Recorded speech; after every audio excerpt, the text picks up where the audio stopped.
Tony D and little Joan in the background right there. There she is. Finally, Joan's making an appearance again. Right, little Joan? I know it's a hot day. We're going to talk about Superman again.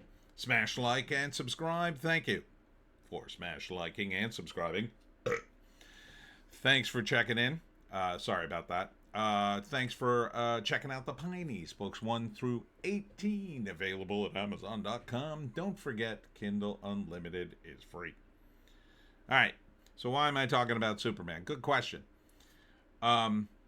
So the big announcement, if you can even call it big, because James Gunn seems to have an announcement every single day, is that he is putting Superman on digital this soon because this is August 15th, so that it'll be ahead of Peacemaker season 2, which he says apparently is a sequel, like almost a direct sequel to Superman. So you have to watch it all. In other words, it's to jack up Peacemaker, which I still refuse to watch because of John Cena. But now Peacemaker, and I was just watching a video by Doomcock, who apparently loved the first season. He says he's very confused because Peacemaker is pretty adult, and a lot of kids watch Superman, and they won't be able to watch Peacemaker, although they will. I'll just say that. Doomcock's a little confused. I say, oh no, they'll watch it, Doomcock. There'll be a handful of parents that might hold the line somehow, but I think a lot of them will just watch it, or the parents will just say, it's probably fine. It's the kind of thing I would have definitely not missed out on when I was a kid. I would have found some way to watch it. Back in the day, we didn't have so much technology. I just had friends whose parents didn't care about them. So they'll definitely see it, I would say. And I don't know. I don't know what James Gunn's plan is, but it's not.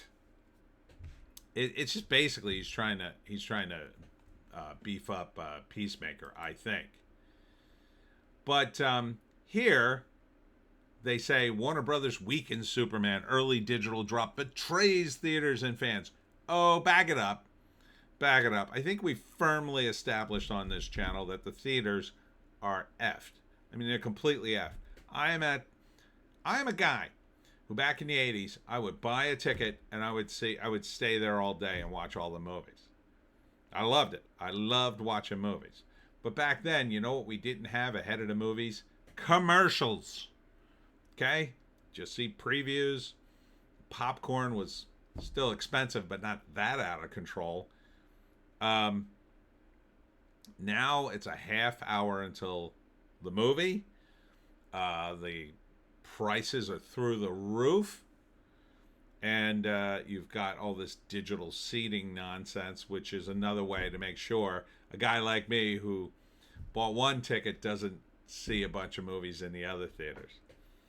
Not that the jaded staff would care. You ever see the staff at your average movie theater? Even the good one near me has some of the most jaded staff, and these are teenagers. They're all teenagers. There's no one over the age of, I think, 25. And they could give an F unless their boss gives them a direct thing. Oh, go make sure that guy isn't seeing all the movies. Not that there's enough movies to see all day. Back in the 80s there were, but now? What the hell is there to even see? The main problem is not that Warner Brothers weakened Superman. The main problem is the movies suck. And the theater experience really sucks. Now, it's a toss-up which sucks worse, the movies or the theater experience. I would have to lean into the movies. The movies are worse. You know, if you don't have a good movie, it doesn't really matter that the theater experience is good or great. But setting that aside for a minute, the theater experience continues to be expensive and terrible. Just terrible. It's not fun. Okay? You end up watching a ton of commercials that are already on TV. So I don't watch TV anymore, but the fact that you're showing commercials on TV, it would be different if you, I don't know, made special theater movie commercials.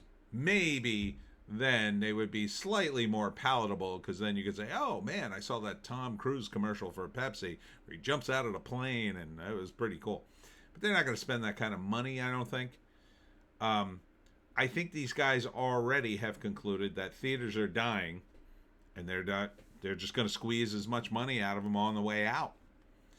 And why? Well, brands are buying their way into writers' rooms, according to the Wrap, which that's been a thing for a long time, really. They're not buying their way into the writers' room. The studios have invited them in for product placement. But yeah, so in other words, I got to watch a movie in which somebody's going to have a Starbucks cup or whatever, and then before the movie, I get to watch a commercial for Starbucks too? That doesn't make sense. There's too much commercials in this. Too much. And it's not like the movies are great. Again, if the movies were great, no one would care. If the movies were great, I would sit through the half hour to get to the great movie. But all this is eating away at the movies, including the theater experience. Now that you have the option of watching this at home for cheaper, mind you, much cheaper. It's much cheaper for me to like watch this thing on a movie service, a platform like HBO Max. I'm still watching Minecraft, by the way. I got to finish that. It's a lot cheaper to watch it that way. Because number one, it might be free. Minecraft's free for me because I happen to have HBO Max. I got it with my phone for some reason. But even if I had to pay for it, it'd only be $20. If you watch it with another person, instantly you're in territory. Oh, this is cheaper than going to the movies. Every movie is above $10 here. Unless you go to a matinee, then you might get under 10, but a lot of people can't do that.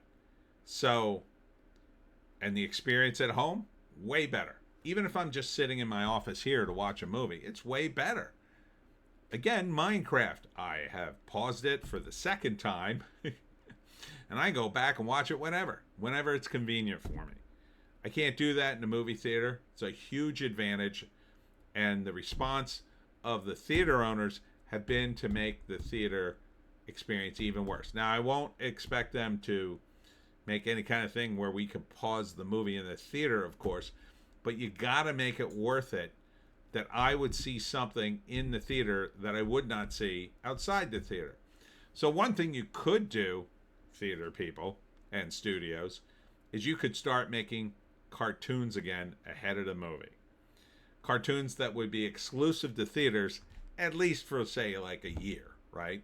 So if you did a Bugs Bunny short or any other kind of cartoon short and just put it ahead of the movie instead of a commercial, that would go some distance. And for me to go, oh, maybe I'll go see the movie. Because at least I'm getting something. Number two, and they've addressed this recently, they are cutting back on the amount of commercials they're going to show ahead of the movie. But they're only going to cut it back a little. They need to cut it a lot. And they need to really think about rethinking the movie trailers, showing it in a movie. They either need to limit the number they show, cut down the time of the trailer, or think about eliminating it entirely. Now, I get it. You want people to know what movies are playing, but there's got to be a way to do that without, eating up 15 minutes of my time. Right? Like, I'm mildly interested in the other movies playing in the theater. Back in the day, I would have been more interested. These days, who the hell cares? But if you make better movies, and most of this goes away. Most of it goes away. If the movies are good, then it's about the you know, going to see the movie sooner rather than later. Because the movie's so good, I got to see it now. I got to see it now, be ahead of the curve with my friends because they're all going to go see it.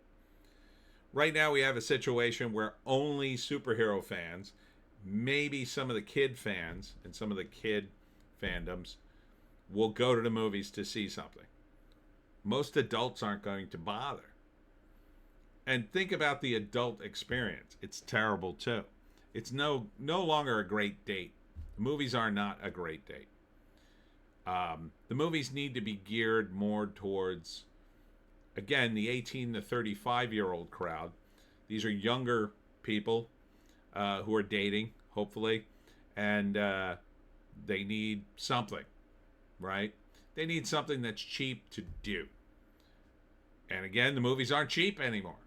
So if you're going to spend $65, which I spent the other day at the movies, I can take someone out to dinner here. That's more than enough to go out to dinner at a decent place. You know, not in the city, but certainly in the South Jersey here, I could take somebody out for $65. That's not a problem. It's not going to be fancy, but it'll be fine. You know, a pub type situation. Unless you're going to get blotto, then it might cost a little more. But $65, that should cover most of it. 90% of it. And if you're going to add drinks, it would be a little more. But, you know, for a regular date, I'm not talking a first date. I'm not talking a date where you're trying to impress someone. I'm talking like a regular date. You're with your girlfriend. You don't want to, like, it's not your anniversary. You don't want to blow the doors off of it. You just want to go on a regular night out. $65 is more than enough. In fact, odds are you'll go to the pub, you'll get something to eat, maybe you have a drink, and then you still probably have some money left over to, like, I don't know, go miniature golfing, get some ice cream, whatever. Going to the movies needs to be cheap or cheaper. It needs to be a good experience. Like something you could talk about, and slightly better or at least competitive with watching the movie at home. That's the real problem here. And it's just not. It's just not. I think James Gunn is trying his best to improve at least superhero movies, and he's made a little bit of movement on that, but you know, you guys really need to do better. And it all goes back to what I say every single time, the writers. You need better writers. James Gunn's not bad. He's not bad at all. In fact, I strongly suspect maybe the studio was tinkering around with this. It looks pretty heavily edited, the Superman movie. So it goes back to the studio's treatment of the writers. They really don't have any kind of sense of, well, you know, the writer wants it to do it this way, maybe we should consider that. And I'm not saying the writer should be in charge, right? Writers, there are indulgent talent all over the place, and you can't totally listen to them. But when you have a screenwriter and he says, well, we should really do it this way, and then the producer just says, nah, I don't want to do it that way, I had this idea, or, you know, in the case of the Kevin Smith's Superman movie, oh, you know, I really want a giant spider in the movie. Yeah, that kind of producer really ought to be reined in by the studio. The studio should be like, you should be listening to your talent. You hired this guy to be talent. Why aren't you listening to him? So the talent doesn't need to be obeyed, but they do need to be listened to. And so, you know, the studio head shouldn't just like steamroll them. But that's been the old story in Hollywood for a long, long time, unfortunately. And that is why we're in this predicament, movie fans. Anyhow, that's it for me, Tony D and Little Joan. Check us out on the green site, the orange site, and the black site for more videos. Yeah, I'm not doing Hollywoke Hot Take today. This was sort of my version of it. Today, I'm going to the Bridgeton Dragon Shops, 7 to 11 for the night market. Looks like the weather's going to be clear. I also got some new Jersey Devil book, or Pine Barrens books, Pineys books today. I got Pine Barrens on the brain. Sorry. Tomorrow I'll be in Williamstown for my talk on how to hunt the Jersey Devil at the Pfeiffer Community Center right there in Williamstown, otherwise known as Squankum, otherwise known as Book 18 of the Pineys. So come out and check that. That's open to the public. Sunday I'll be at the JEVS facility for the special needs folks, 1 p.m. It's for families and the folks, unless you have special permission. But it's in Collingswood. So there's that. And then more stuff next week. Hope to see you at something. We'll see you